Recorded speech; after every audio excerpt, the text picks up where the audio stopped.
Okay, let me paint you a picture. It's a Saturday afternoon. You're not even really shopping, you're just browsing. Maybe it's Amazon. Maybe it's a store. And you see something. It's not something you need. Deep down, you know that. But your brain starts doing this little negotiation thing. Well, I work hard. I deserve it. And hey, I'll get cash back on this. I'm actually saving money by spending money. So you tap the card, done. Didn't even feel like spending. That feeling, that frictionless, almost guiltless tap, is not an accident. That was engineered. And today I'm going to show you exactly how. Because here's what nobody tells you. Credit card companies didn't just build a financial product. They built a psychological weapon. And they spent decades and billions of dollars specifically designing it to make you spend more than you ever intended to. They hired behavioral economists. They hired neuroscientists. They ran thousands of studies. And the result? A product so perfectly tuned to exploit human psychology that most people never even realize it's happening to them.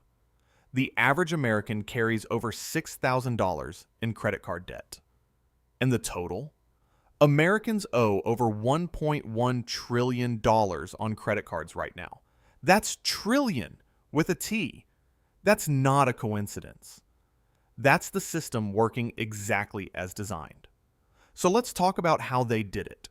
Because once you see it, really see it, you can't unsee it. It starts with something called pain of paying.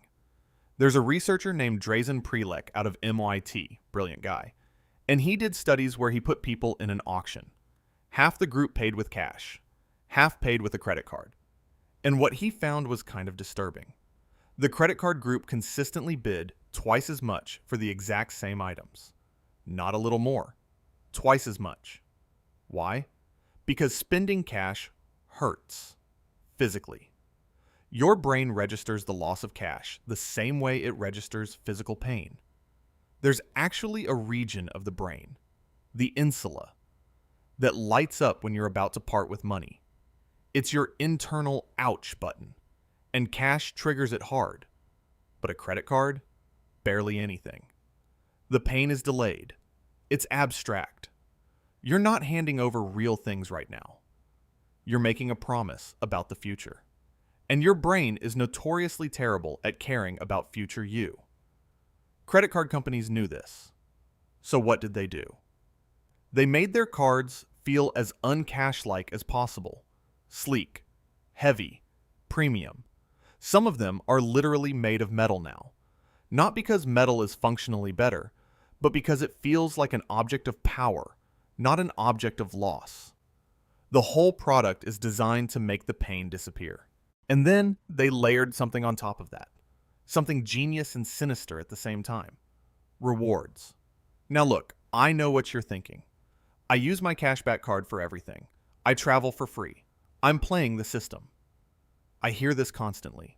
And I get it. It feels good. It feels like you're winning.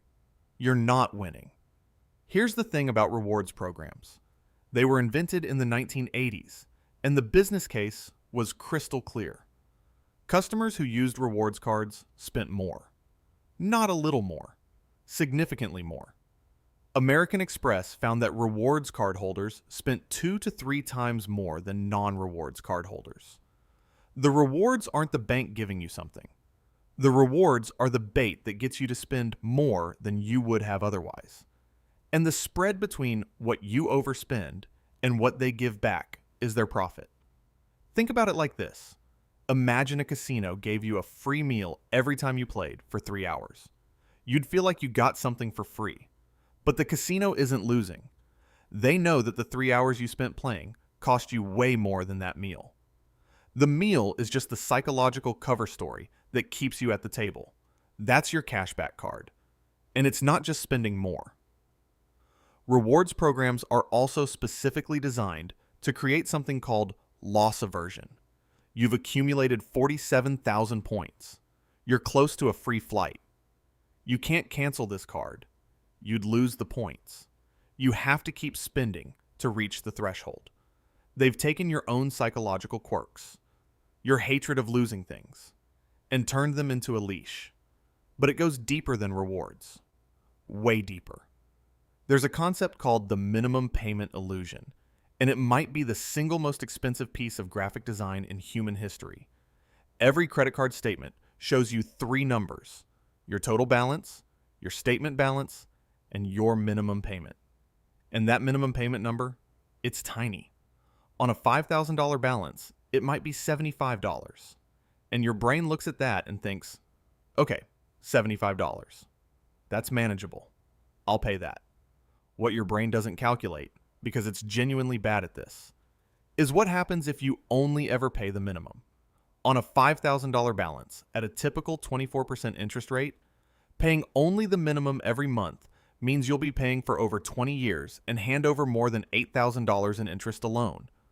On top of the original $5,000, you spent $13,000 on a $5,000 thing. And the card company put that minimum number right there, in plain sight, and it was designed to make $75 feel like the responsible choice. The credit card industry fought hard, for years, against regulations that would require them to show how long it takes to pay off a balance, because they knew that information would change behavior. The Card Act of 2009 finally forced them to disclose it. And lo and behold, when people saw the real numbers, minimum payments went up. They didn't want you to do the math, and they built the statement to make sure you didn't. Here's where it gets really uncomfortable.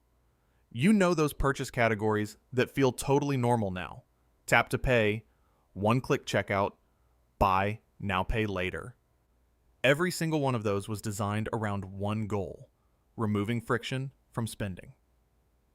Amazon One-Click was patented in 1999. Jeff Bezos understood something that took the rest of retail years to catch up on. Every extra step between I want this and I bought this is a chance for rational thinking to kick in. Make it one click, and you're spending before your prefrontal cortex even shows up to the meeting. Tap to pay does the same thing. You're not swiping. You're not signing. You're not even looking at the total on most contactless transactions. You're just tapping. It's been shown to make people spend 12 to 18% more per transaction on average. Not because the items cost more.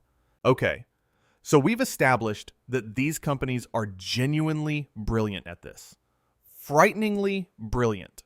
And maybe you're sitting here feeling a little played, a little frustrated. Good. That's the right reaction. But let me give you the flip side. Because here's the thing. The tools exist now to beat this at its own game. You just have to use them intentionally. First, treat your credit card like a debit card. I'm serious. The research is clear. The pain of paying is a feature, not a bug. You want to feel the money leaving. So before you tap, ask yourself, would I pay cash for this right now? If the answer is no, that's your brain trying to tell you something. Listen to it. Second, turn off one click and contactless for purchases over a certain threshold. Add friction back intentionally. 5 extra seconds of "are you sure" has been shown to reduce impulse purchases significantly. You're not being inconvenient to yourself. You're re-engaging your rational brain before the emotional brain commits your money. Third, pay your full balance every month and automate it. Not the minimum, the full thing. When you do that, the credit card company makes almost nothing off you. You're just using their network for free.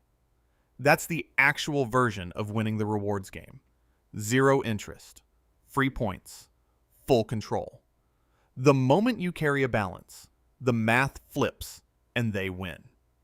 And fourth, this one's underrated. Go look at your actual statement, not just the number at the top. Look at every transaction.